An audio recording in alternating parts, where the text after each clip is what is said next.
to Mark Ash and the TransPro team. Mark?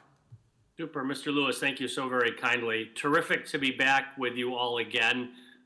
We've had the chance to appear in front of this body over a number of years.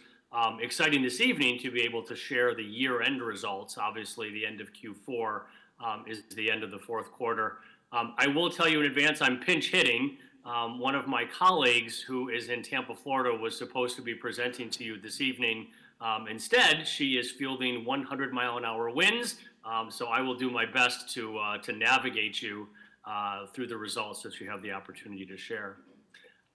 Going to focus my comments this evening in four categories, and these four categories are consistent with the business plan that CATS provided to the city and was ultimately adopted by City Council. The four areas of focus for the organization, focusing on customer satisfaction, focusing on the success of the workforce, employee success, the value, the impact to the community, and finally, financial stability. Those four categories of focus which the management team is pushing to be able to begin to provide value. On the next slide shows you we are a firm that works with organizations across the country on exactly these topics. I will share with you that CATS was an early leader in this conversation. I think we're in our 7th year of working with the agency on this performance culture to be able to measurably bring value to the communities that CATS serves. Agencies like Salt Lake City and Denver and San Antonio and Austin have been followers of the leadership that CATS has really brought to this conversation of defining value at the beginning of the year, and then, as Mr. Lewis suggested, measuring the right things to actually produce that value. The only way to deliver customer satisfaction is to be good at the things that the customers value, to actually allow the customer to lead as opposed to allow others to lead. And by following that model, I think you'll see in a minute that CATS has historically competed with CATS in regards to high satisfaction. They've been longtime leaders in quality of customer experience. So that is a bit of a background. I'm going to jump in and share with you year-end results, fact-based, so not our opinion, based upon the facts of how the agency has performed throughout the course of the year against those four categories: customer satisfaction, community impact, employee success, and financial stability. As you heard the CEO say, how does the organization move from simply measuring activities, thinking about projects, to actually producing outcomes, producing value that the customer, the communities, the workforce, and our financial position ultimately produce? How do we do the right work in the right way to produce those outcomes in a measurable way that our investors, taxpayers, customers ultimately value? Brendan, if you'll drive along for me. So 4 principles that really drive this discussion of being a performance-driven organization, which we've shared this slide with you in the past that CATS really focuses on. Number 1 is a firm commitment to transparency. We're sharing the results. It's the chance to be able to see this is how CATS defined success at the beginning of the year, and this is how they ultimately perform. Share the results so you have the opportunity to be able to see. It is customer and community-led. I'm going to share with you in a second customer satisfaction results, but customers empowered to pick and prioritize what's important to them. It's not chasing the latest and the loudest. It's not who happens to show up at a board meeting. In a statistically valid way, it is customer-led, community-led. Third, you'll see examples of this, a commitment to continuous improvement against those things most important to the customer and the community. Again, not working to improve on those things that are of lesser importance to customer, but really be focused on those matters that will ultimately drive the customer experience. And as the CEO just suggested, making sure we're measuring what matters. Public transportation has historically been very data rich and information poor, literally sort of cherry picking which KPIs are most important to you by defining what success looks like and then prioritizing our metrics in the right fashion. It allows us to measure those things that ultimately matter to drive customer experience and deliver community value. So the headlines that I would share with you are 4, and I'll put them in the same categories of the 4 areas of focus that the management team has focused on the course of the year. First, I teased that CATS has largely been in a competition with itself, and that continues to bear true. We saw a slight decline in regards to customer satisfaction over the course of the year, but we're continuing to perform 45% higher than transit industry average across the norm. It would be the equivalent of Disney World saying that they're not emptying the garbage pails fast enough. That our customer sat has dropped by, I'll show you the details in a second, but the reality is we're continuing to perform 45% above industry norm, and I'll show those details in a second. 80% of the community believes in a statistically valid way that the agency brings value. So they may not use it. In most transit systems, fewer than 5% of the population actually use the service, but 80% of the community find value. And that's been relatively steady as we've performed this work over a number of years, that number. On the employee side, customer sat in the call center specifically has seen a decline. And I'll share with you the details on that in a second, particularly in the area of fixed route bus. The important part is, while we do have an area of focus, back to the point of continuous improvement, we're continuing to perform, as I suggested, 45% above industry average. And finally, the last headline, COVID-19, as it does to public coffers nationally, definitely having an adverse impact in regards to our financial performance on topics like taxpayer subsidy and certainly productivity as well in the way we measure the number of people that we move compared to the amount of service that we put out, not to the levels that we would want to be able to deliver. The reason these are categorized, if you can go back for me one second, in this category is we have prioritized, we meaning CATS, customer satisfaction is the most important of these four to get right. Community value is the next, and it cascades from there. Again, it's the recognition no public organization can be great at 53 different things. It's making the choices of where we specifically want to bring value. Customer satisfaction is the one the agency has rated highest. We continue to overperform double digits compared to industry norm. Next slide, if you would. So let's jump in specifically to customer sat. I've teased the headline already. I'll show you some detail on this in just a second. This has largely, the decline we've recently seen, been as a function of operator availability. Our bus driver availability is down double digits compared to the past year. And you'll be able to see in a second, we've created a slide which I think will be helpful to show the direct correlation between service hours, bus operator availability, and customer satisfaction. There's a direct linkage between those. Ridership is up. So ridership is up by 20%. I will point out that you didn't see that in the definitions of success, right? The definition of success was not to serve more bad coffee. The definition of success was to serve a high quality cup of coffee, to make people enjoy it. And you can see, to continue my metaphor, more people walked into the coffee shop this year. We continue to push to bring back bus ridership. Rail ridership is up substantially. Again, I'll remind the board that the definition of success is the quality rather than the volume. And you'll see in a second compared to national averages, we're running slightly below national averages in regards to volume. But again, I'll remind us quality continues to outperform the industry. In regards to a couple of inputs, we've seen a modest decline in regards to fixed route on-time performance since the beginning of the year. I'll go back to where we started, however, in the focus of continuous improvement.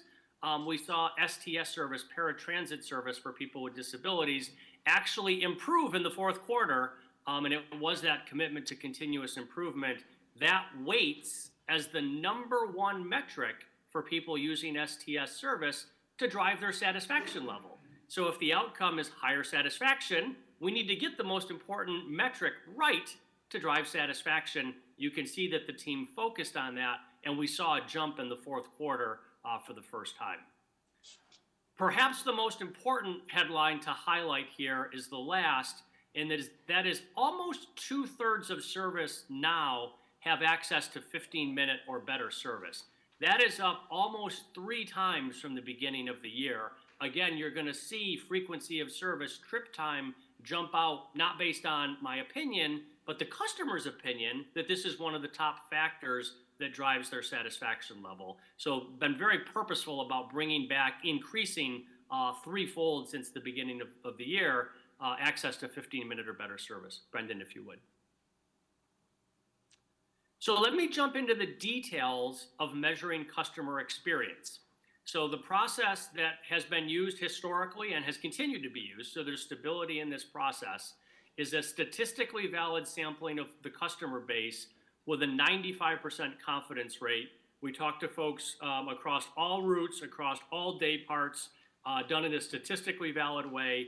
And the important part of this is that we, as a third-party unbiased supplier, we approach the customer rather than the customer approaching us. We want to make sure that those folks that really, really like the service are not the ones that we're engaging with, and the ones that are really, really opposed are not the ones that we're engaging with. We want to have a statistically valid sampling where we approach every 4th customer that boards. If the 4th customer won't talk to us, we have to wait 4 more to be able to interview that person to be able to get those objective results. Brendan, if you would.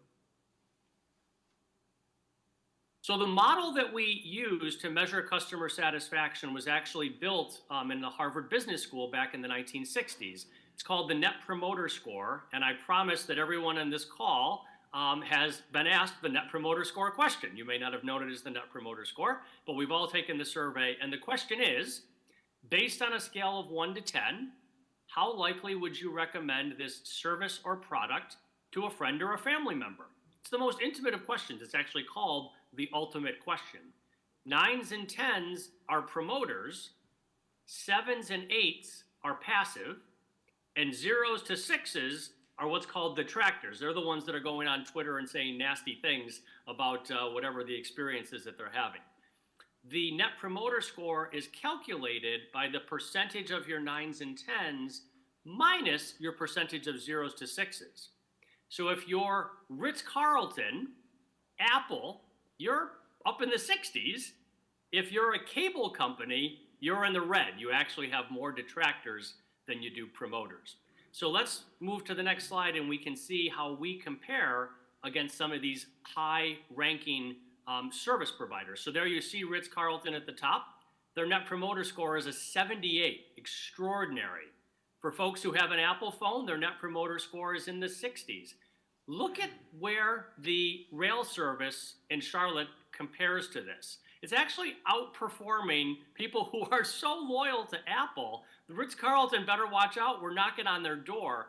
Very, very high satisfaction level from people who are using the rail service in Charlotte. Let's jump down. You can see Delta. You can see Walt Disney World. Look at the bus service. So we are literally at the point where people who used fixed route bus, even though we've taken a slight decline, I'll remind us, we used to outperform Walt Disney World. So even with a slight decline, which ties to the levels that I was just describing, service and the ability to provide, we're just slightly below Walt Disney World, performing at a very, very high level. And as I suggested, we've historically been, keep that number 43 in your head. You'll see that pop up in a minute. Let me take you down to the average because I spoke to this. The average fixed route transit service is a 25. So even with our decline, we're significantly outperforming industry norms. Brendan, if you would. So this begins to give us a snapshot in regards to historic performance. So you can see in the upper left-hand corner, this speaks to our Net Promoter Score, the most recent, the one that we did just this past spring. And you can see, to the point of commitment to transparency, absolutely has declined. We have dropped from where we have historically been. I will pull you down to the lower left-hand corner. You can see, I've asked you to keep the number of 43 in your head.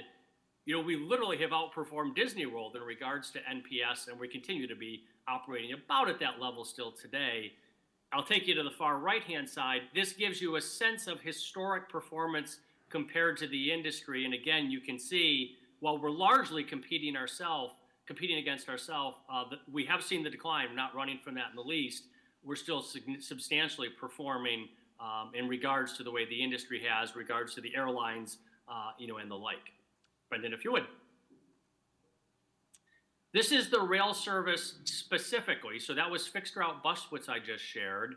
And I'm a little bit repeating myself here, but I'll be quick.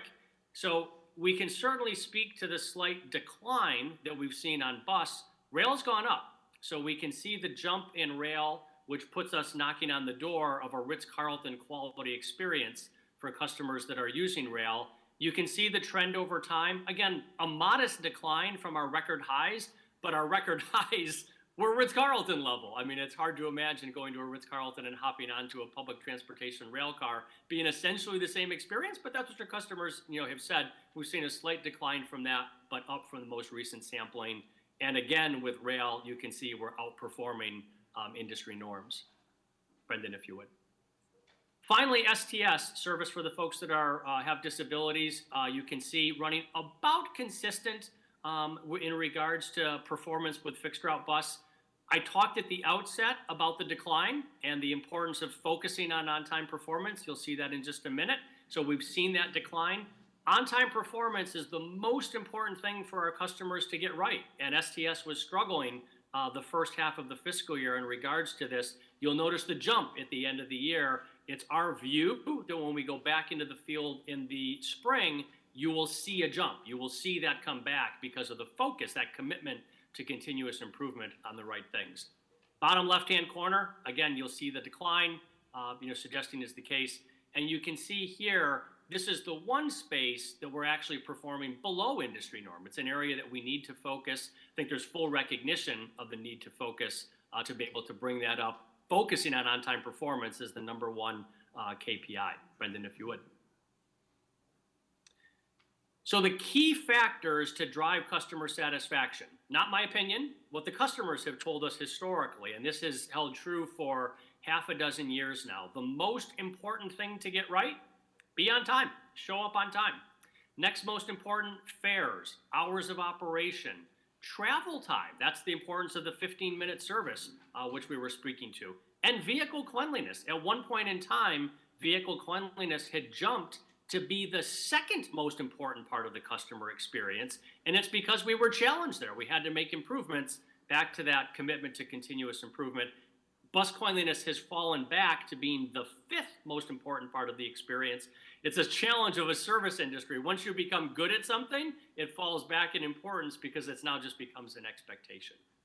You heard in the CEO's comments, Brendan, if you can advance for me, the reference to fare capping. So the management team didn't propose and implement fare capping because it was interesting to them or because it was interesting to an outside voice. They had data which showed them it's the second most important thing to our customer. We have to be able to get this right. So the program you just heard the CEO speak to is a direct correlation to the number two most important factor, fare prices. And that's why you saw the policy which the CEO just spoke to. Brendan, if you would. The last one, which I teased out, is this function of bus cleanliness. And so several years ago, pre-COVID, CATS was struggling with bus cleanliness. It had jumped to be the number two most important KPI in regards to driving that net promoter score, the overall satisfaction of the experience. CATS did a deep dive focusing on that commitment to continuous improvement. And look at the bus cleanliness scores. You can literally watch the dip, and then you can watch the climb out of that based upon the commitment to continuous improvement, had a direct correlation in regards to their net promoter score. By focusing in the right spaces, not listening to noise, not chasing things that were not going to drive the result, focusing on what the customer said was now the second most important thing, allowed them to move their net promoter score back to that historic level of challenging Ritz-Carlton for supremacy in service quality. Brendan, if you would. This is the slide which I teased at the outset. And there's a lot going on here, so let me set it up. The bars which you see, the blue bars which you see, are the operators that CATS has had available to it to provide service. So on the far left-hand side, you're able to see pre-COVID, and then you're able to watch the drop, and then you can see over the last 3 quarters a drop-off of the number of operators available to be able to provide service. Now let's move to the yellow line. So again, we can watch COVID, service hours drop off, but watch how the service hours have remained stable while we've had issues with the number of operators to provide that service. So look at just simply those two together. Now I want to layer on top of that the red numbers at the top. That's the Net Promoter Score. That's the quality of customer experience. And so you can see, and I think the CEO teased this out nicely, you can see the challenge of how do you provide consistency and service with fewer operators to deliver it leads to a direct correlation in customer experience levels. And we've seen that drop off. Again, I'll remind us, important to put in context, still outperforming the industry, but not performing to our standards, not performing to our historic norms. And this is clearly needs to be addressed. We need to sort through how to get these three numbers to work together in cohesion to be able to drive the satisfaction level back to the historic norms and outperform the industry by even higher levels than we do today. Brendan, if you would. So I spoke to the ridership levels. The ridership level is up by about 20% for the year. We're up 11% just over the fourth quarter. Interestingly enough, national ridership declined. So while we are performing slightly below, you can see we're at 49% of pre-pandemic levels. Across the industry, it's at 54%. We actually saw a jump in the fourth quarter, double digits, while nationally saw a slight decline. Again, I'll remind the board, ridership is a contributing factor. The definition of success is quality of experience. How do we make sure the people who walk through the front door are having an amazing experience, quality of experience? The volume will come. How do we think about ensuring we're delivering great customer satisfaction? Brendan, if you would.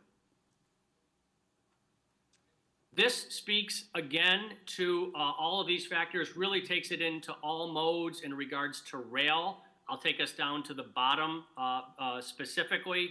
You can see that the rail ridership has continued to jump. We're up almost 30% from last quarter, running at about 60% of our pre-pandemic levels. This is about where the country is. So in regards to fixed rail service, running at about the national average. Brendan, if you would.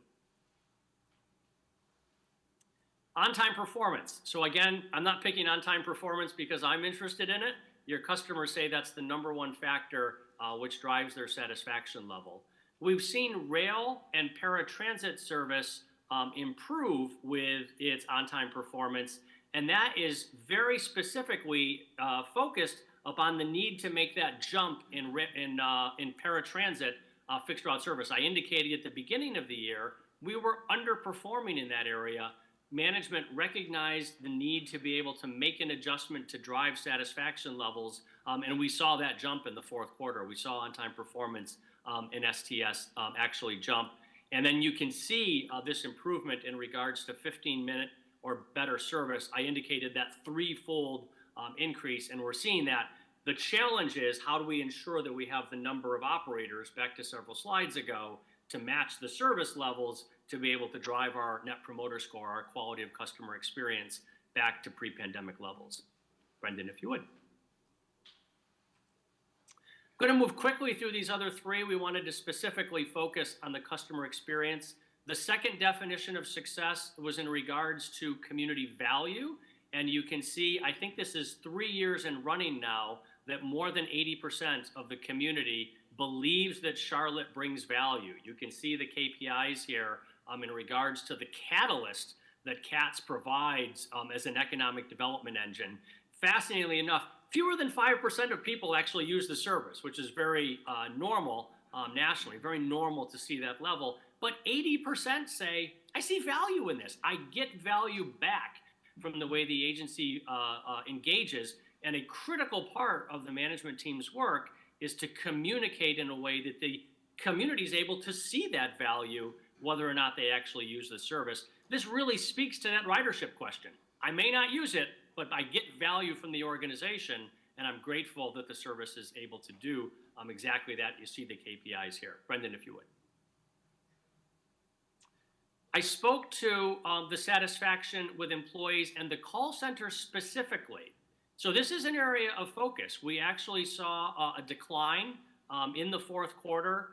Again, this is one of the third weighted, customer satisfaction being the highest, community value being second, employee engagement being the third. We've seen satisfaction with the call center interaction decline for each of the modes, and it's an area of focus. So I know that the CEO and the management team are already putting systems in place to be able to drive these numbers back to the way that they used to be.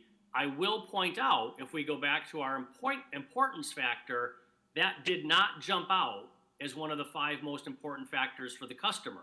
So it's an internal component. It's certainly something we want to be able to focus on, but the customer does not have that weighted as one of the 5 factors which drive their experience. Not acceptable to us, right? We need to have employees that are engaged, particularly in the call center experience, providing positive relationship for our consumer, but again, not one of the 5 most important factors. Brendan, if you would. So again, this speaks to that. You can see the decline. It just really graphically shows the detail. Fixed route bus was the area that we saw the greatest decline, and as a result, it's where we're spending our greatest attention. Interestingly enough, we spoke to the paratransit component, and that being the lowest performing from a customer satisfaction perspective. It's the lowest performing. You can see in the bottom right-hand corner, we've actually remained stable there in regards to the call center. So that relationship with the people in the call center, the employees in the call center, and the customer has remained stable over time. We've actually seen a little bit of jump from pre-COVID levels of an even more positive relationship. Brendan, if you would. In regards to financial performance, so again, customer satisfaction, community value, employee engagement, our financial success, we've continued to be able to operate in a fashion that exceeds our policy of 80% since the beginning of the pandemic. That has been a challenge across the country to be able to achieve that objective. CATS has achieved it. Similarly, we've actually been able to be below our policy of 15% of administrative overhead, been able to keep that consistent. The area of challenge here has been around productivity, and that speaks specifically to the service levels that we put out in regards to the ridership levels. That becomes the challenge. And so how do we think about making sure we're putting the appropriate amount of service out that drives customer experience every 15 minutes, at the same time allows us to achieve these productivity measurements, which are part of our definition of financial success. You will note, I'll call out specifically paratransit, we're almost back to 95% of pre-pandemic levels in regards to the productivity of the paratransit system. And similarly, we've seen rail jump up, a double-digit increase compared to the last quarter. Speaking specifically to that point that I just shared, our ridership jumped 11% in the fourth quarter compared to the country, which saw that 1% decline. Again, this speaks to the detail of that. Happy to speak through the graphics. We can come back to this if there's interest in regards to being below CAT's policy of administrative overhead and the rail productivity, which I spoke to, being up by double digits. Brendan, if you would. So I want to spend a second here before we wrap. And the point of this is what the management team looks at every quarter, and we present the details, and we spend several hours going through their performance scorecard. You'll notice on the left-hand side are the 4 categories we've focused this conversation on: customer satisfaction, employee success, community value, and financial stability. Again, these are all prioritized in such a fashion that we're able to determine, are we getting the right things right in order to improve customer satisfaction, enhance community impact, make sure our employees are successful, and do so in a way that's financially stable. The next column over are the KPIs. I just shared a number of them with you. These are those key performance indicators. Again, they're not the result. They're an indicator of the ability to be able to achieve the result. So you'll see things in here like ridership. You'll see things in here like on-time performance, vehicle cleanliness. These are not selected by management. They're selected by the end consumer. The customer picks and prioritizes what the metrics should be. The community picks and prioritizes what the key metrics should be. Against that, you'll notice the performance goal. You'll notice how we've prioritized that. Again, the customer is selected on-time performance as the most important thing to get right. The management team needs to focus on that as the most important thing to get right, and they do indeed, based upon their historically high Net Promoter Score compared to the industry. And then we're able to track that performance over time. So the way this all totals up is if the management team got everything right the way they intended to at the beginning of the year, this is the commitment to transparency, they'd score 100 points. They'd get 100 points. I can promise you, nothing ever goes the way that you expect it to. Things always unfold in a fashion that's different, and all of you as public officials certainly have great awareness of nothing unfolds the way that you expect. But based upon that, based on the way they defined success at the beginning of the year, they delivered 85 of those 100 points by really focusing on the right KPIs in order to be able to deliver the outcomes, customer satisfaction, community impact, and engaged workforce financial success. So again, I'll bring us back to our headlines, and then I'll throw it back, be happy to answer questions or to clarify. In regards to customer satisfaction, we've seen a decline this past year, but we're competing against ourselves. We're continuing to outperform the industry by well more than double digits, continuing to remain consistent. I think for 3 consecutive years now, more than 80% of the community believes that the agency brings value to the community. May not use it, not based upon ridership, but I see value in it. Areas of work in the call center, again, the customer doesn't call this out, but it's an area of focus for us, not one of the 5 most important things. And then COVID continues to have an impact on our ability to deliver our productivity measures in regards to our finances. With that, I will be happy to take a breath and be happy that no hurricanes knocked out my, my power. And be happy to respond to questions or comments, observations. Thank you very much. At this time, are there any questions from the room here? Anyone who'd like to ask? Mayor Knox.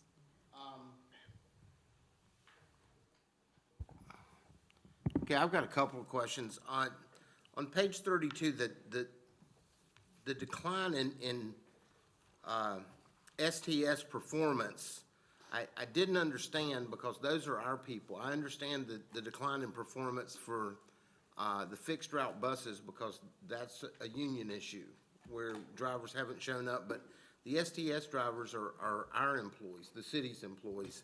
And is that change that you see from page 32, where there was a deficiency in the time, to all of a sudden the fourth quarter jump to where we're flying? Is that? That's a great question, Mayor Knox. That is not the decline in on-time performance in this instance was not an employee availability function. This was our STS service is dynamically scheduled. And so we have to reschedule that service every single day based upon the demand of our customers. And we had an outdated scheduling system that was causing us all kinds of problems. The jump that we had is directly because we got a new scheduling system. We started getting back to a reliable schedule, and our on-time performance raised significantly. So nothing to do with our employees. It was all on us from a. And then the last thing on page 34, it showed a decline. Ridership is 49% of pre-pandemic levels versus the national numbers. Is that reflective of our job market in Charlotte, that so many jobs are financially based? I mean, I have tons of friends that are in the banking industry, and they're not going back to work. Yeah, they're working from home. So I think that's a large factor in that. I'm not sure that's the only thing, but it certainly is a driver in that. Okay. Thank you, Mayor Knox. Anybody else in the room with questions? Anybody, any MTC members online who have questions? Okay. Bill. Yes, sir. Mr. Thunberg, go ahead. Thank you, Madam Chair. I don't have a question. I just wanted to point out that the MTC didn't require goal and KPI and measurements and things. This is something that the CEO brought to us, Mr. Lewis brought to us, so that he could measure himself and the performance of his folks. So I think Mr. Lewis deserves a pat on the back, and Mark has come and talked to us several times in person, and but it's all on Mr. Lewis, and I can guarantee you that based on my conversations with him that he takes these numbers seriously, and this is it's been beneficial to the organization as a whole and to the level of customer service. And I just wanted to thank him and Mark for getting that data out there to us and really showing us what works and what doesn't. Thank you, sir. Mayor Bales. Is there anyone who can talk a little bit to the satisfaction with the call center interactions? Because especially with the fixed route and the decline in that satisfaction number, coming from a call center background, I'm very familiar with this. And so are there steps being taken to address it and increase? Sure. I think we have a theory. We will have to play that out over time, and we'll be back to you with the results.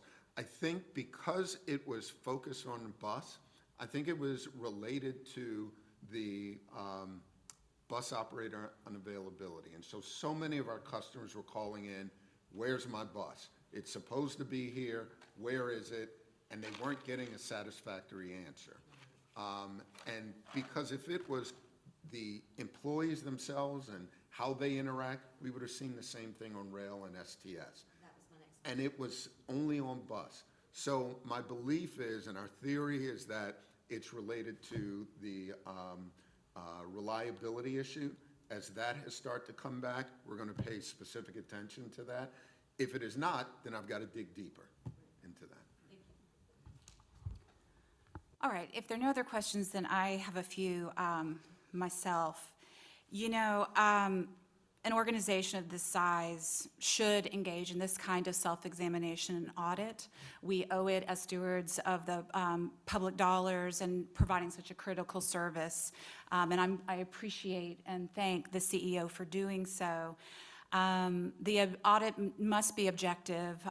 It needs to proceed from data, not from anecdote, so that it has validity. I do have a question. Mr. Ash, are you employed by CATS, or are you with an independent organization that does this kind of study? No, we're a private company.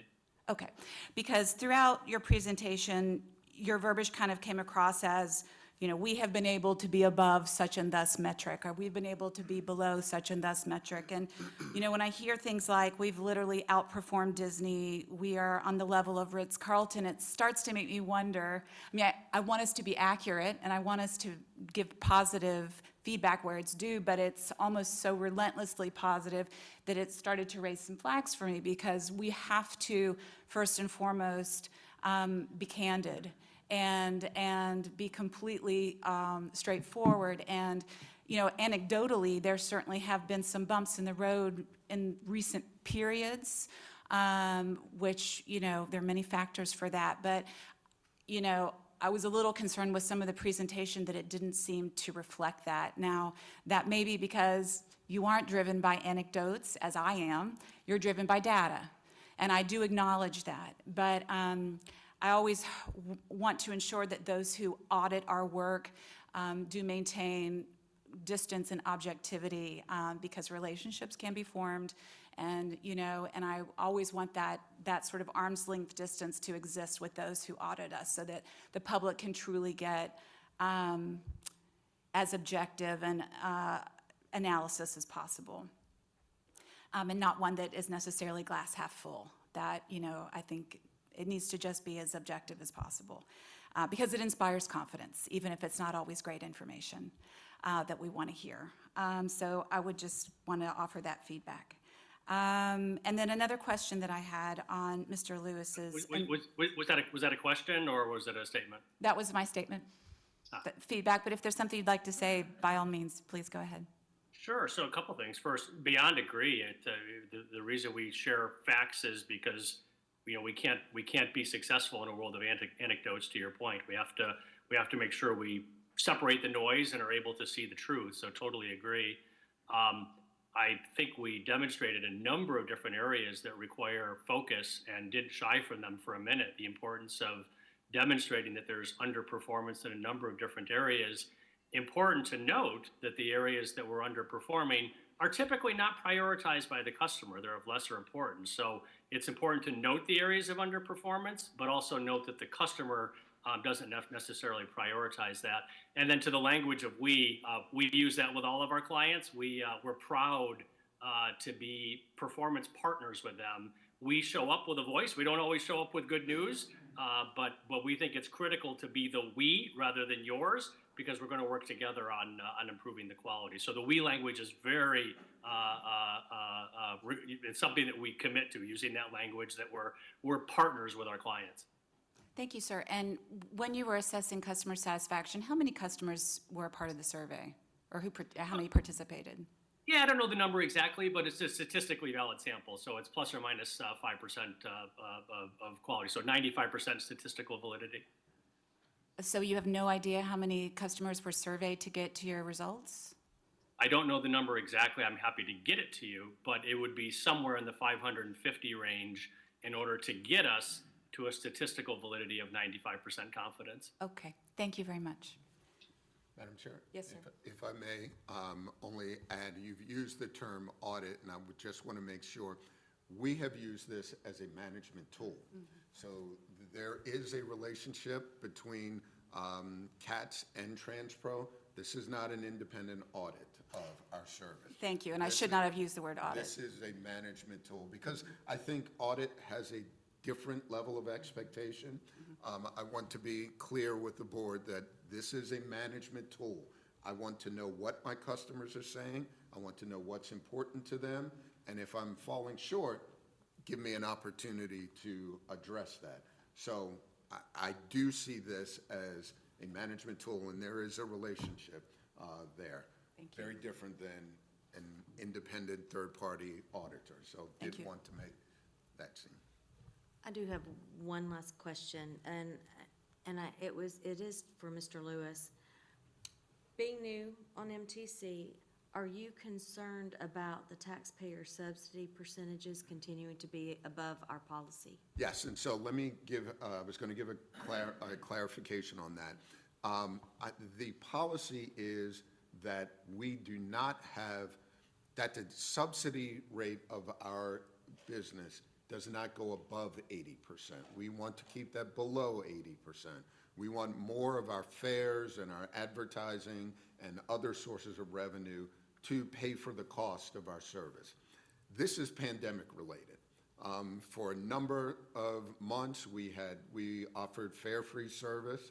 Our ridership levels are not back to what they were pre-pandemic, so our income has been affected. We have decided to try until August to continue to provide high levels of service. I think if we were a private business, we would have cut back service from day one, as many private entities did. But as a public entity, we tried to maintain that higher level of service. So our performance metrics from a subsidy standpoint is higher than it has ever been.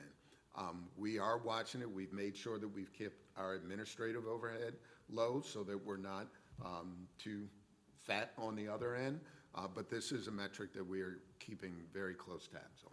And I believe as ridership comes back, we will get back to the level of what the MTC expects. Thank you for sharing that, because I don't see the data from before, right? So I'm only looking at what's on the screen. Yes. And so I truly do appreciate the effort here and making sure that folks are still able to utilize the service and get to where they need to go during pandemic. Mayor? I just want to add, I think that Mr. Lewis is being very reserved in this. We had to move essential workers to the hospital during that pandemic. We had to get people in places where I remember this very carefully, closely, because when the malls began to get the cleaning supplies and the things that would allow them to reopen, they still had to get people back to work to be able to do those things. Without those kinds of jobs, or the people that are in those jobs, the pandemic, we had free service. And I think that that was essential to our ability to have a stronger recovery than many other locations. So I think we should really, I think sometimes we forget the pandemic. You know, maybe someone told me it was over, but I just had my booster shot today for my birthday. So I want you to know that. I'm not counting on it being over, and it's a gift that we have to be able to say that we're able to work through this pandemic. And I want to say how much I appreciate the entire team for doing that. Happy birthday, Mayor Lyles. Thank you. At this time. Chair, Yes, if I sir. if I could just add one thing, for the point of clarity on this being a management tool, I would have to say kudos to you and your team, because to come out of where we were in the pandemic and to look, these scores were invaluable for us to have in front of us, and those metrics, and to see where we scored on this management tool. I mean, you always strive to do the best you can, but, you know, looking at where this came out, I think that shows the quality of leadership that you bring to the rest of you, and the rest of your team does to the product that we have. So thank you.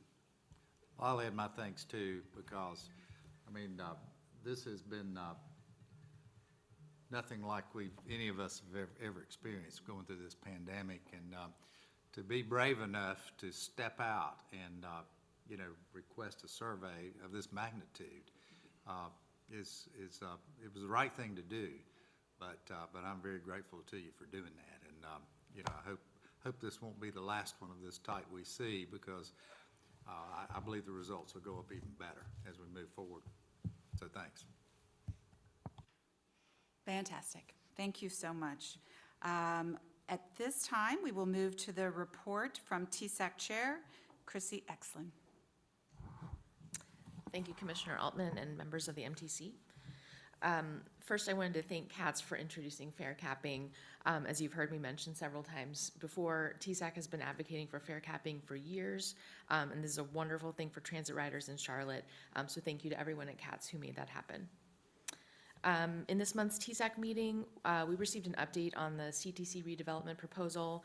We also plan to hear about it in our next TSAC meeting, since there's been significant updates since we last heard about it, which were shared before Charlotte City Council this past Monday. TSAC members have shared concerns, suggestions, questions, thoughts about the redevelopment, including the importance of accessibility for people with visual and physical impairments, wayfinding across 3 different modes of transportation, crime and safety, passenger amenities like benches, restrooms, climate control, and how construction of a new building could impact the temporary facility that would be in place across the street. So we're sure to have a lot more discussion in our next meeting. We also received an update on the service changes that had gone into effect in August. Most of our discussion this month revolved around the microtransit program that CATS is developing. This will continue to be on our monthly agendas, since the microtransit program is being refined and fleshed out every day. We do hope to see an increase in the bus and train operator labor pool soon. We've heard feedback that there's crowding on the Blue Line during morning and afternoon peak times especially. And of course, we need to restore bus service as soon as there's people to drive them. One idea I've asked for a presentation on is how we could pursue or advocate for pursuing extending the platforms at the 11 original Blue Line stations that can only accommodate 2-car trains. Obviously, that's not an overnight fix, but you know, that would be one means to relieve the train operator shortage if you can run 3-car trains instead of 2-car trains. And it was my understanding that the original Blue Line was supposed to have 3-car platforms throughout, but the FTA didn't think that many people would ride it. So we'd love to hear more about that. And then our last item this month was we received an overview on CAT's customer service operations from Jessica Lanier. We learned about like the time frame CAT's assigns to resolve customer complaints and inquiries, the various tracking and reporting that she and her team do. I think we'd love to bring her back to a future meeting to talk more about the most common customer feedback that CAT's gets. And eventually see how some of the recent changes have impacted that. Like now that the real-time app does tracking for not just buses, but also the gold and blue lines, maybe that'll reduce frustration. Love to hear about how fare capping plays out once it's been out there for a while. You know, everyone on TSAC, we have our own experience on transit. You know, our friends and neighbors and colleagues give us their feedback. It's still somewhat anecdotal. We're a pretty small group of people compared to the whole ridership of CATS. So hearing some data about what CATS gets from customer inquiries helps us see other trends that we might not hear directly. So that concludes my remarks. Thanks for your time. Thank you very much. Are there any questions for Ms. Exlin in the room? Oh, yes, Mayor Lyles. Thank you. I don't have any questions, but Ms. Echelon really was helpful as we, at the Charlotte City Council, receiving an update from Jason on our transit center. If you see where we are, I just wanted to point out that one of the focus areas of this is because the center opened in 1985, it's really not up to the standards that we would expect for that customer service experience. As you know, as they say, if it's 95 degrees outside, then it's 105 degrees inside the transit center. If it's 30 degrees outside and cold, it's probably 25 degrees inside the transit center. And there have been a number of issues around that kind of place that we need to have.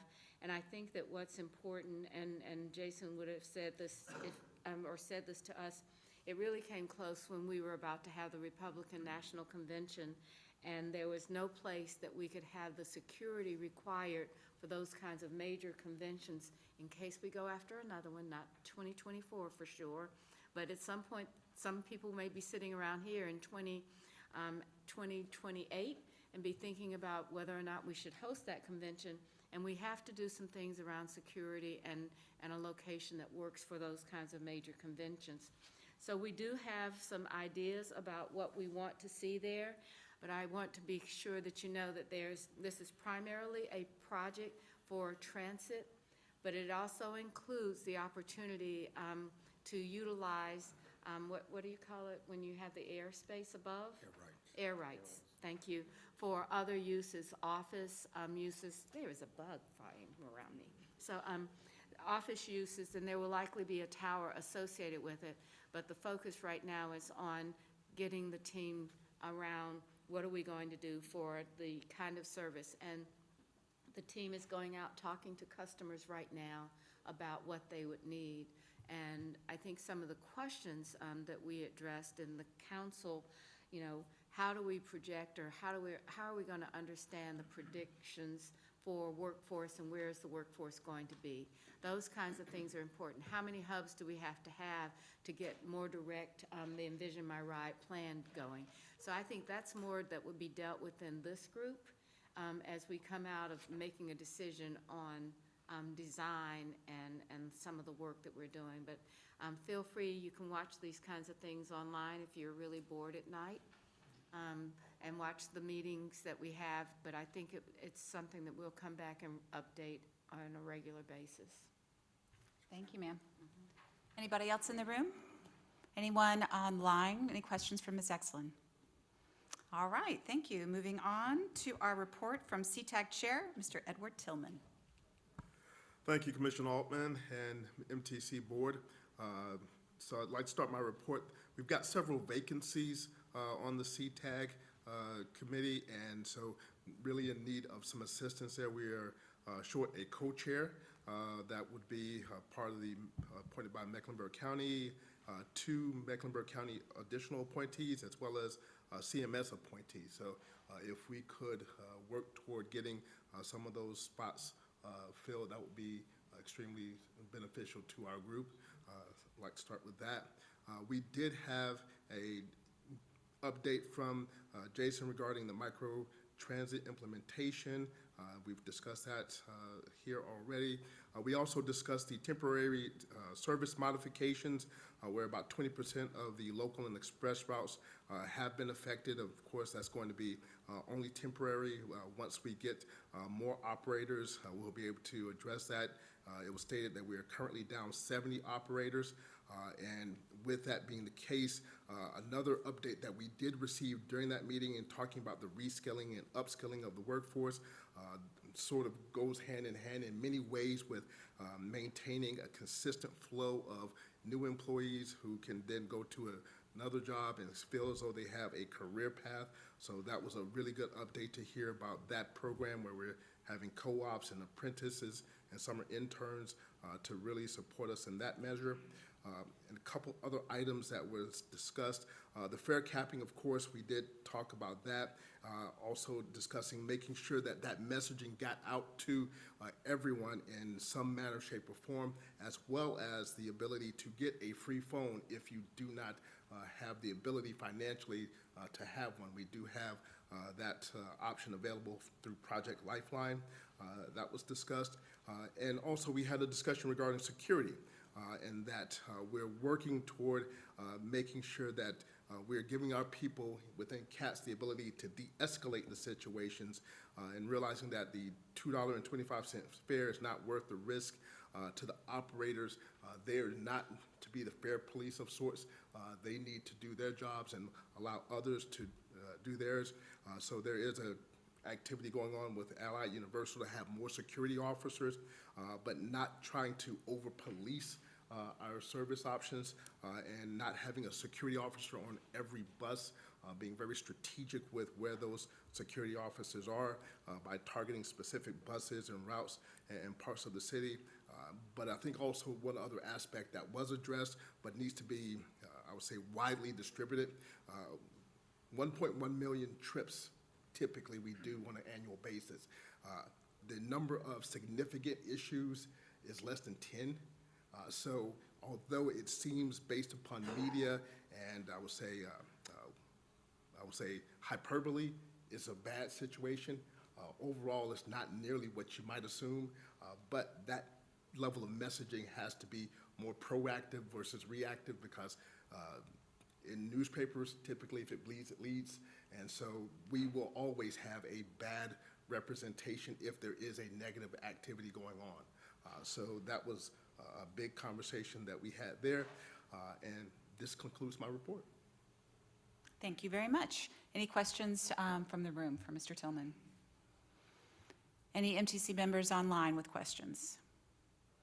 Mr. Tillman, could you, just for those who are listening and who may not be familiar, say what the qualifications are that you know, for folks who you'd like to have apply to CTAG, and just say what the whole name stands for and that.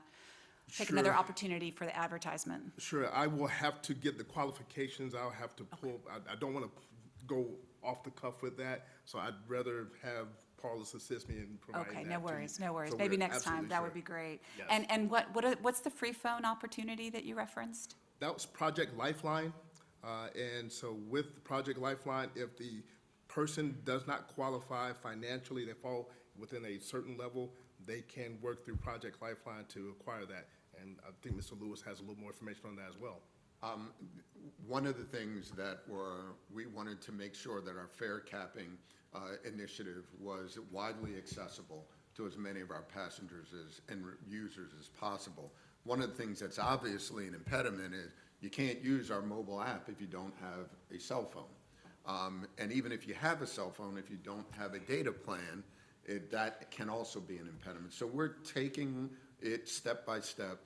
We were partnered with Project Lifeline, so if you meet a certain income level, you are available, you are eligible for a free phone. And that's a federal program.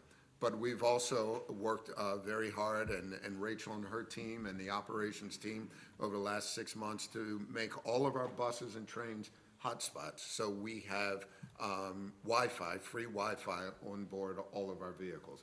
So it's not, 100%, but anytime we see a challenge or a limit, to our programs, we want to address those. And Project Lifeline was a big step forward on the fare capping stand. It's wonderful. Thank you so much. Mr. Ford, do we have anyone who has signed up to speak during public comment? No public comment signed up tonight. Thank you, sir.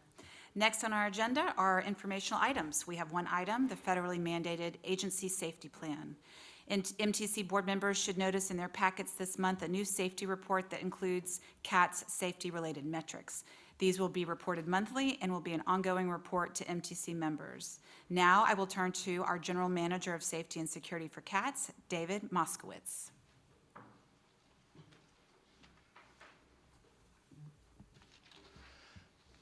Good evening, Madam Chair, members of MTC.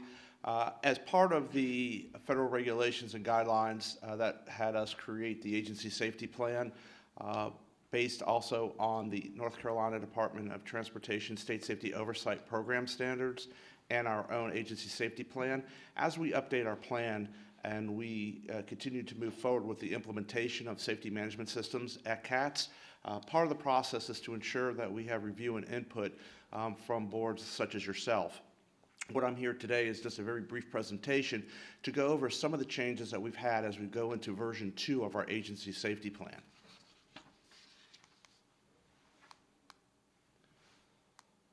All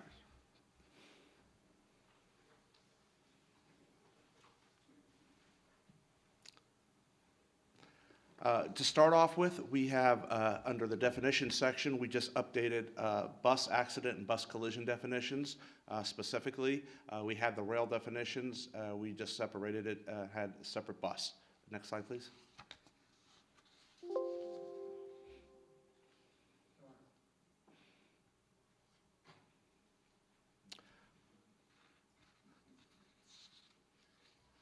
Under the purpose and scope section, what we had was just clarification of the what state and federal agencies will review as part of any of the documentation that we have in developing the agency safety plan or SMS, just allowing them have access at any time that they come on property, request that. Next, please. Under section 1.3, we just cleared up some operational information. We changed the maximum speed of our light rail vehicles from 55 to 66. We just looked at the updates of the fleet, making it approximately 316 buses, and adding the bus electric, just putting that in the plan to specify what we have as an operational standpoint. And then we changed the fleet total of the STS vehicles to 84. Next slide, please. For the 1.4.3, we updated the responsibilities of the General Manager of Safety and Security. Basically, we had some additional positions, and when I assumed the role of the General Manager position, I was also the Chief Safety Officer and the SMS Manager, so we just cleaned up the document to just specify that I'm still holding those roles and that there are no other individuals holding those separate roles. So it's just sort of cleaning that up. Next slide, please. Under the safety responsibilities task matrix, what we added was just ensuring that we had some specific activities required related to projects and contracts. We want to ensure that we had some safety ASP language in those contracts. Thank you. Next slide, please. Under sections 1.6 and 4.7, this just clarified the Rail Safety Security Committee's roles and responsibility. Under some new federal guidelines, we had to ensure that the Safety Committee was a 50-50 match of 50% frontline workers and 50% management. So we adjusted the alignment of the committee to reflect that and meet that requirement. And also they had a requirement to approve the ASP such as yourselves. So we just clarified that in the document that that is a new role and responsibility for them. Next slide, please. Under 1.7, the employee reporting program, we've always had a safety reporting program, but what we did was formalize it a little bit more and created a new form. So individuals can print a form, email us a form, various ways to report safety concerns. So we went ahead and just clarified the ASP to show how that form, what that form was, how to use it, and how we use that to track hazards through our hazard tracking logs. Next slide, please. Under the 3.5.2 is basically the process of change. some of the audits that we had gone through, we had received feedback that while we were in compliance with federal regulations and requiring us to hold and maintain at a minimum 3 years any development of our ASP or SMS-related documentation, they prefer to have actually seen that language specifically in our plan. So we went ahead and added that specific language stating that we will at a minimum hold all of that documentation for a minimum of 3 years that they can review at any time. Next, please. For the safety plan and modification, this is just describing an annual review and approval of the ASP is done and ensuring that it's being reviewed by all internal departments as well as boards such as yourself. Next, please. We updated the roles and responsibilities related to quality assurance, looking to ensure that the division and section managers are part of the process to update and review their policies. It should be an internal review with support from safety, security, and QA. Next, please. We then had some updates to FTA drug and alcohol compliance programs. So we have updated our CATS HR02, which is our drug and alcohol policy. And we specified that we acknowledge that all of our new hires and all of our employees have received and sign off that they have received and understood the drug and alcohol policy as set forth by the regulations. Next, please. Under certification training requirements 4.6.3, we just specified and clarified some language of ensuring that all employees knew their roles and responsibilities and that they were trained on their roles and responsibilities related to safety and security matters. Next, please. There's one before, sorry. It's okay. The one before, it's the hours of service that are the same. The first slide, basically, we're just talking about the bus hours of service.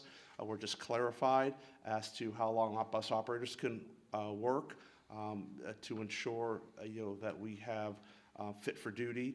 And then the final slide, Apollos, please, is the rail operations hours of service. We just clarified ensuring that we have the fatigue awareness training is described and the process by which we monitor and ensure that hours of service are in compliance, that we don't have operators exceeding so many days or hours in a row. Believe that's all I have. Next slide, I believe, is questions. So are there any questions at this time? Thank you, Mr. Moskowitz. Anybody in the room or online with questions? All right, seeing none, we will, thank you, sir. We will now move on to our action item. I'm going to ask that we move the advancing the plan item to the front of the line, as I expect we may have some discussion on this item, and I would like to give all board members every opportunity to engage. So we will go ahead and do that this time, and Mr. Lawrence, the floor is now yours. And thank you, sir.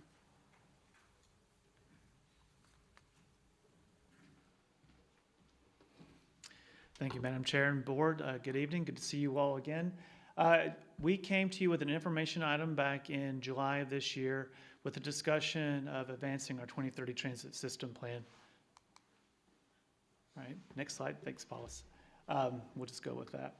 So as you all know, we've talked to you many times about our 5-quarter rapid transit system plan, and it's been in place since 1998, and we have advanced portions of that plan and built and are opening and operating many of our corridors. We got the Blue Line extension, portions of the Gold Line, and we are advancing a number of our corridors, the Silver Line to Note and to Matthews, and conversations over to the west, and dialogue regionally as well.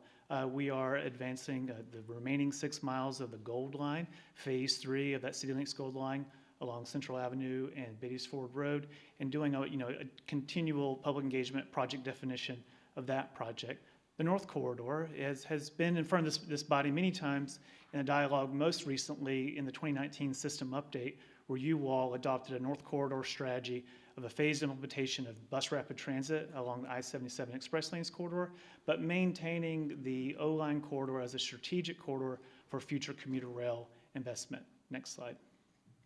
And how important this is, one other piece of the 2030 transit system plan is how important this is regionally. If we think, many times in front of you, we've talked about the Connect Beyond effort, that 12-county, 2-state regional transit plan that was endorsed by this body in October of last year. The 2030 plan really serves as a foundational corridor map for that larger expansion of rapid transit across our region. Next slide. We have, over the years of the 2030 Transit System Plan, have attempted many paths to advance the Lynx Red Line. We won't go into detail of this tonight, but as you can see on the slide there, many conversations have had it multiple times to either advance design, look at additional funding opportunities, and last, as I spoke just before, in 2019, we put in front of you all a strategy to continue transit investment in the corridor, but also with an eye to the future for future implementation of a commuter rail line. And there you see on the map tonight, we have, on the timeline, we have a action in front of you tonight to discuss the advancing of the Lynx Red Line corridor. Next slide. And why is that important now? There is unprecedented amount of generational opportunity of funding potentially coming to transit nationally. And so each region, each jurisdiction, each transit agency across the country are looking at strategies of how to advance their corridors, put the best projects forward to take advantage of this once-in-a-generation funding opportunity at the federal level. Next slide. When we talked to you in July of this year, some of the input we heard from you about the project, because the project today is at 30% design as a commuter rail service from Mooresville to Uptown Charlotte, primarily focusing on the peak flow of travel from the towns into Uptown Charlotte, and then back in the afternoon with some limited midday, nights, and weekends service. But what we've heard from you, and certainly what we've heard during the system update plan in 2019, that a lot has changed in the corridor, a lot of growth, a lot of new development. There's new vehicle technologies like electric trains that could be an opportunity for exploration during this update. And the public and you all have indicated a need for additional frequencies. And then looking at how this travel is not just about how to go from the towns to Uptown Charlotte, but how can we have better travel in between the towns. That was input we heard from you, and that was consistent with some of the input that we heard from the public and during the system update. Next slide.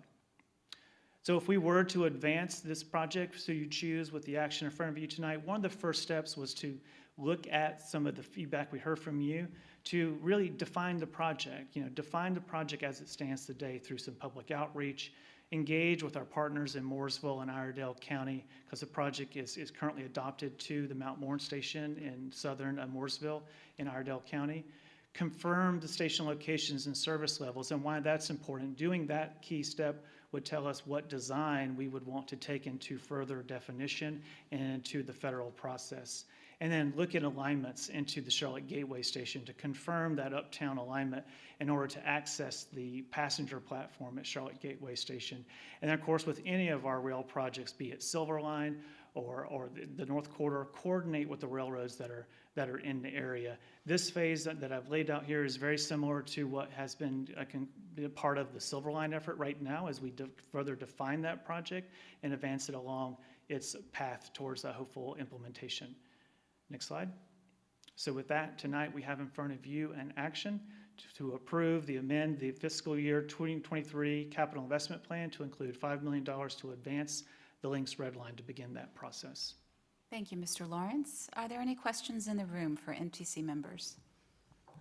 I do have a couple of questions. The first one, will this study stay within the right-of-way of the existing line?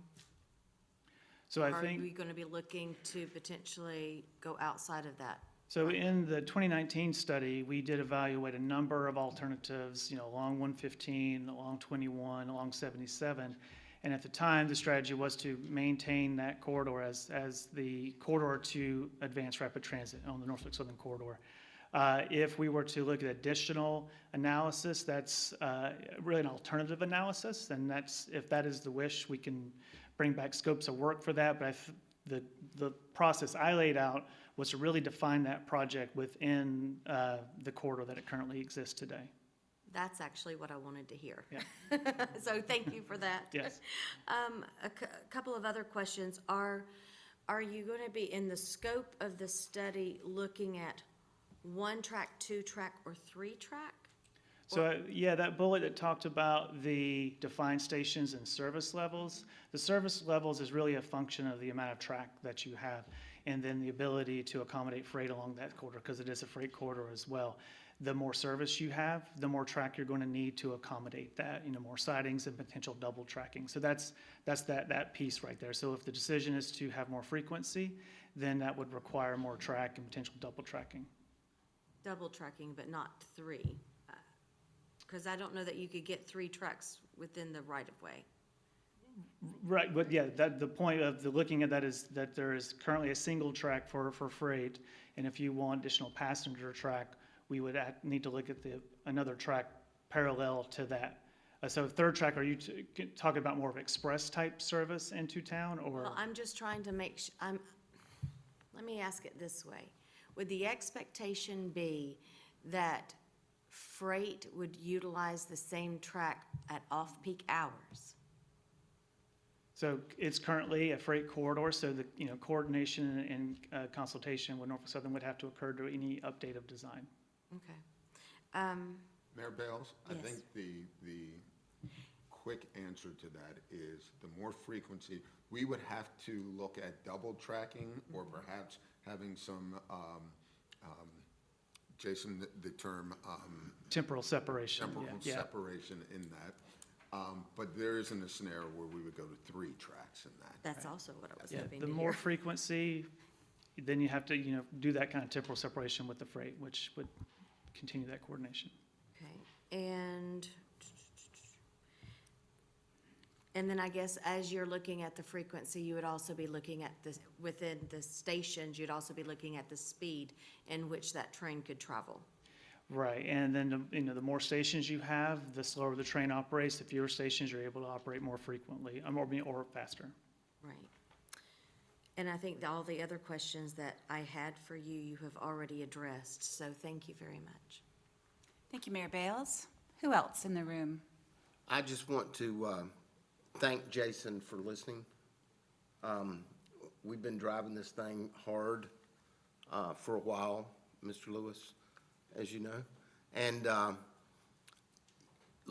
looking at this model that started as a diesel train that was going to run AM, PM, to the potential of having something that runs a couple times during peak hours and once an hour in off-peak hours. I made a couple campaign promises when I ran 5 years ago. One was to get rid of a cable system that was bleeding us for $1 million a year, and the other one was to get on a train and ride to Fuda Buddha and eat noodles for lunch. And this is the next step to getting on that train. So I thank you for the work. John, I thank you for your patience. And this is the next step, and I think there's times when the stars align. And this $1 trillion infrastructure package just happened to fall at the right time where I think those stars have aligned for this thing to move forward. And I support it 100%, and I would defer to anyone else that has a comment, and then we can vote. Well, I know. I'll kick in here as well, because it's taken a lot of my time over the past couple of weeks to come to grips with spending $5 million on yet another study. But I'm convinced it's the right thing to do at this point. It is a unique opportunity in time where the federal funds are hanging out there. It'll never be any better than it is now to go after those. And I'm also more than aware, we work with the federal government enough in my little town to know that if you don't have proper studies to back up what you're asking for, it won't happen. So with that, I have been on a journey, but I'm going to end up supporting this. Thank you. Anybody online, any MTC members online who'd like to be heard? Okay, well. Not, Madam Chair. Oh, actually, I was just going Go to ahead. say, I'm so heartened and appreciate the comments of those who have spoken, the mayors we've heard from tonight. I completely agree with everything they have said. I have tremendous gratitude to Mr. Lewis and Mr. Lawrence and the entire CATS team for shepherding this forward. I deeply agree in the importance of us seizing this moment, and this is a prerequisite on that road. So, yes, at this time, if I can have a motion to approve. I'd like to make that motion to advance the 2030 system plan. Oh, thank you. So just for clarity, the motion is to amend the fiscal year 2023 capital investment plan to include $5 million to advance the Lynx Red Line. Do I hear a second? I would second that. All those in favor say aye. Aye. Any Aye. opposed? Thank you, the motion passes. And we will, at this time, move on to our next agenda item, which is our Title VI Service Equity Analysis. Our Londa Rouse, if you are available.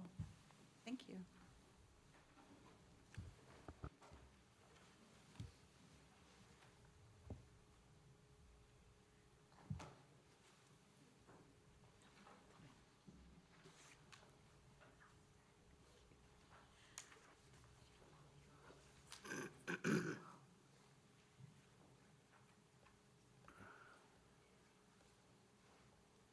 Good afternoon, Madam Chair and MTC board members.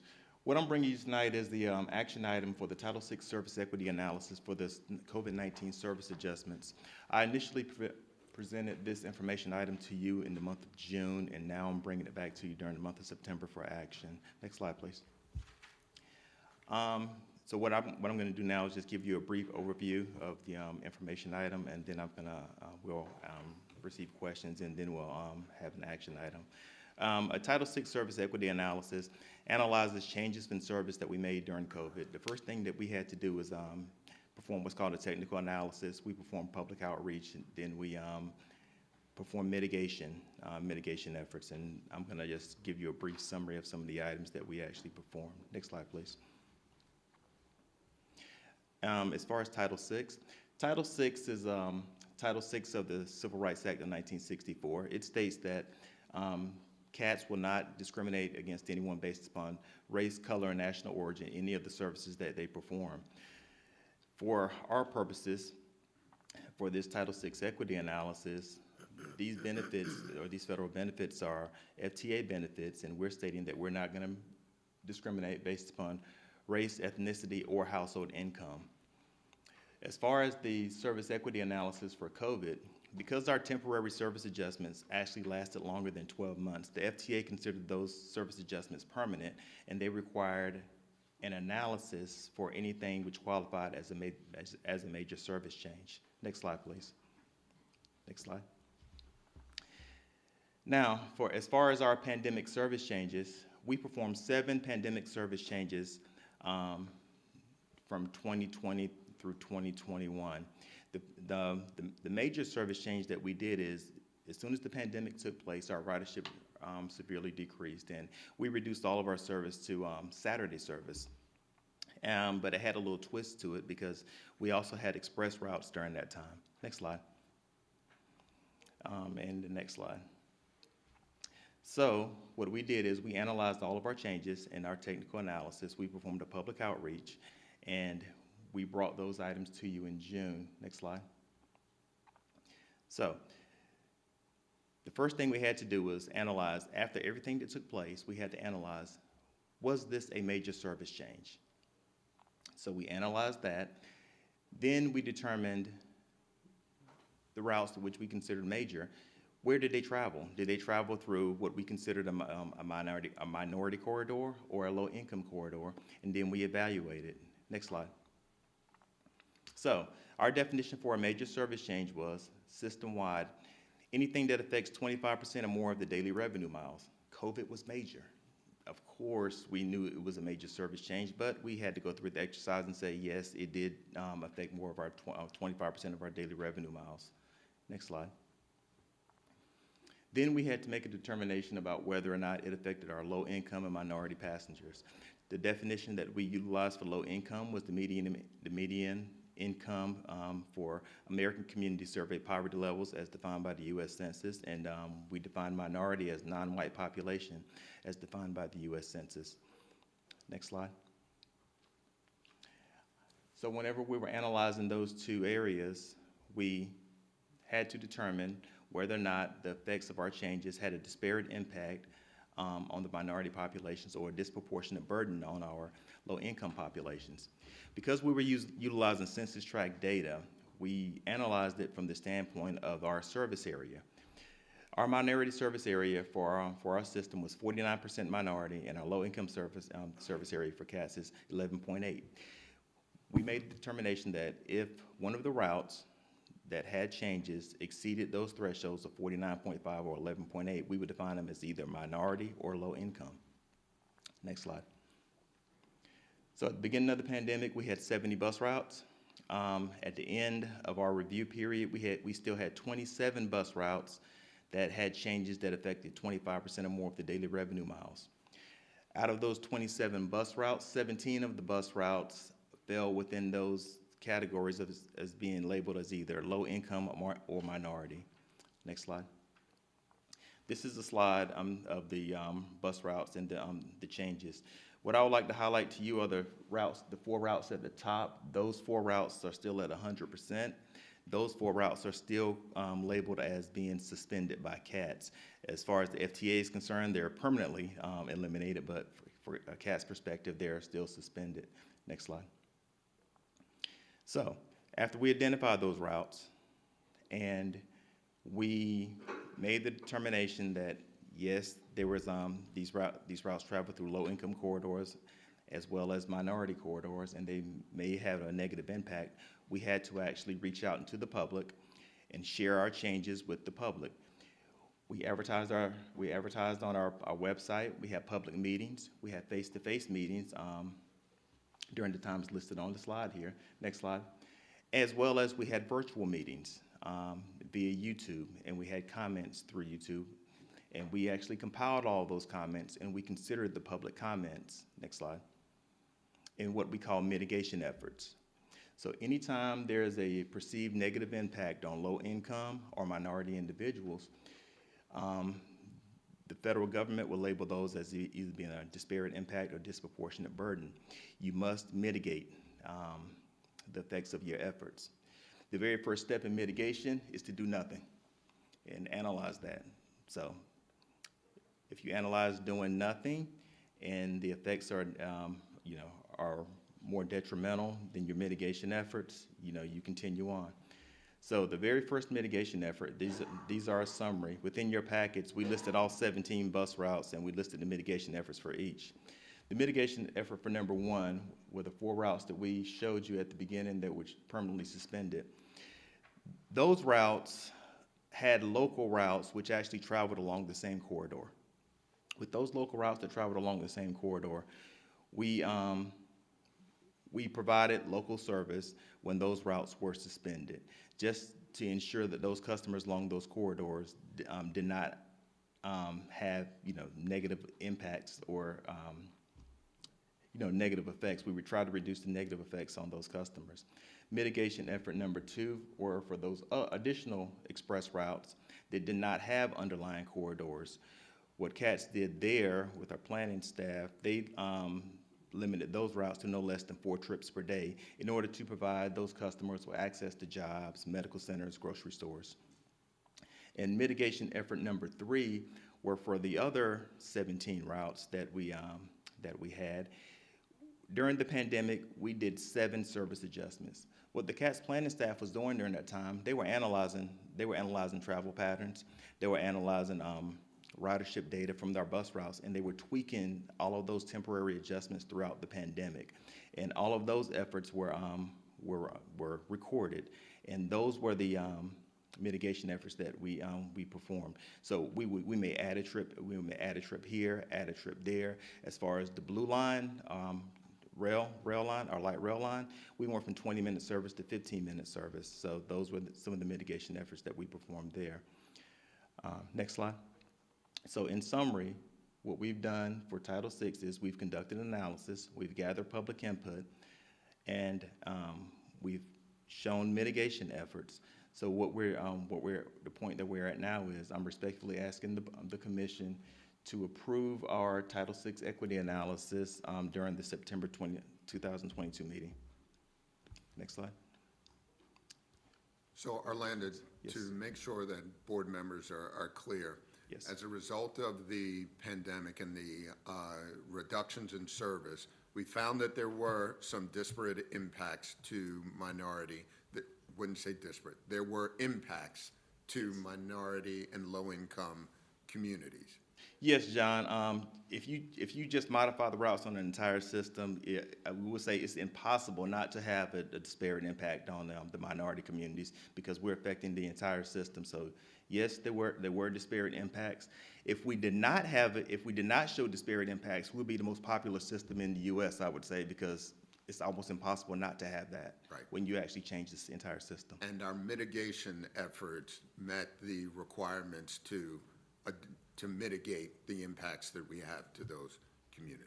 Yes, our mitigation efforts were, we had to show meaningful impacts, and we did that by showing redundant service and additional service, and we monitored those impacts by showing the 7 pandemic service changes throughout. Thank you, Mr. Rouse. Are there any questions in the room? Any questions from MTC members online? All right, at this time, may I have a motion to approve the Title VI Service Equity Analysis for the CATS COVID and 2022 Service Plan? So move. May I have a second? Second. All those in favor say aye. Aye. Any opposed? Aye. Any opposed? All right, the motion passes. Thank you very much. Next, we will move on to the Advanced Property Acquisition Program with Kelly Goforth.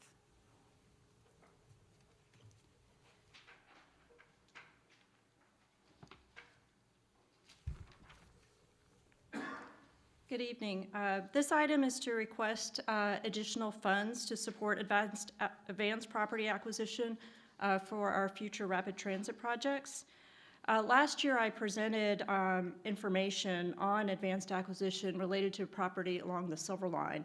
And just to summarize some of that information again for you, advanced property acquisition allows us to minimize project impacts and costs and preserve the viability of our future projects.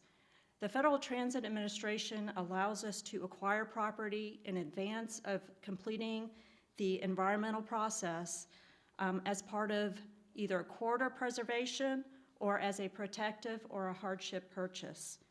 And if we comply with all of the federal requirements as part of this process, we can use that property, the value of that property, as part of the local match to federal funds in the future as we implement projects. So 2 factors are driving this request for increased funds. And one is increased cost estimates as we've seen real estate market values substantially increase over the past several years. And the second is that we've identified additional potential needs to acquire property to protect future projects and property for future projects that we're currently evaluating.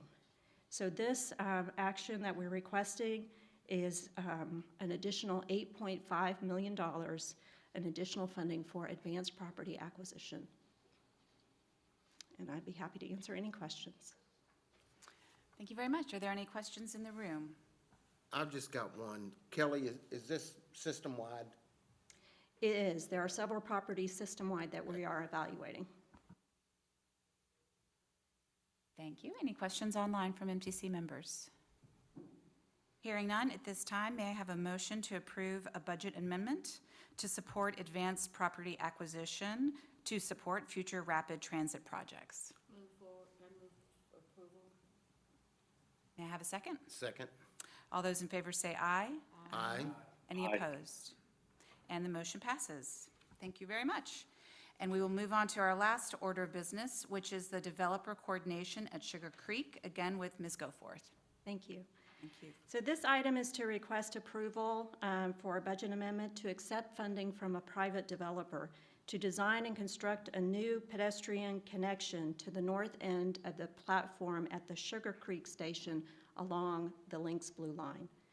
Included in your agenda packet on page 88 is an exhibit illustrating the project and the area. The Sugar Creek station currently has access only from the south end of the station platform, directly adjacent to the CATS Sugar Creek parking garage. The adjacent property on the north end of the station is currently being redeveloped. That property is labeled the Pass on your exhibit. The developer has requested a new public connection to the Sugar Creek station, and CATS has determined that it's in the public interest to provide this connection, as it will provide a safe and direct connection to the station platform. The developer has agreed to fund both the design and construction of these improvements.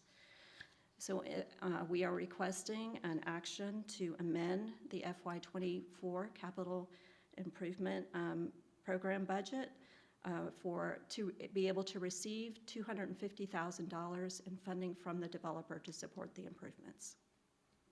Any questions? Thank you very much. Are there any questions in the room? Are there any questions online? All right, at this time, may I have a motion? Well, let's see, I'll make sure we phrase this right. To amend the fiscal year 2023 capital investment plan to include $250,000 in funding from Third and Urban for the design, construction, and testing of the proposed improvements at Sugar Creek Station. Having been moved and seconded, all those in favor say aye. Aye. Any opposed? Aye. And the motion passes. So our last order of business is MTC Commissioner's business. There are no items listed for consideration or discussion under Commissioner's business. Is there anything that members of the MTC want to discuss now? I am not hearing anybody, so I will simply say to you that I hope, since we're talking about transit, that everyone will be mindful that we have a big storm headed this way to our community. If you don't already get emergency notifications, it would be great to Google SHARMEC alerts so that you can get those. And Mr. Lewis, I did want to ask you, in light of the suggestion from emergency management that we all try to stay home and keep the roads clear this weekend, how might that affect CAT service? Thank you, Madam Chair. I would also echo your sentiment to keep track of the CAT's website to know that will notify you of any detours. We will, in all likelihood, after monitoring the storm, there may be the necessity for us to reduce service levels. So pay attention to our website and to the media. We will certainly give as much advance warning as we can on that. Thank you, Mr. Lewis. Having concluded all of our business, this meeting is now adjourned. Have a great evening.